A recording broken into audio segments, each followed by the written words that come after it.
విజయవాడలో కల్కి సినిమాలో వాడిన బుజ్జి కారు సందడి చేసింది. బెన్ సర్కిల్లోని ట్రెండ్ సెట్ మాల్లో ప్రదర్శనకు పెట్టారు. అయితే కాసేపటికే పరిస్థితి అదుపు తప్పింది. బుజ్జి వాహనాన్ని చూడడానికి భారీగా అభిమానులు ఎగబడ్డారు. దాంతో బుజ్జి ప్రదర్శనను నిలిపివేశారు. అభిమానులను అదుపు చేయడానికి పోలీసులు తీవ్రంగా ఇబ్బంది పడ్డారు.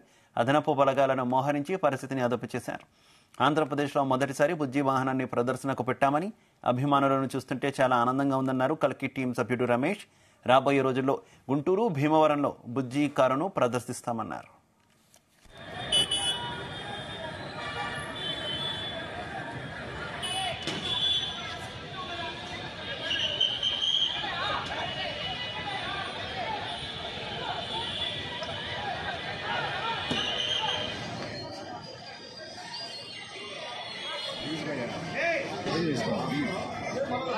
ఎవరు వస్తున్నారు?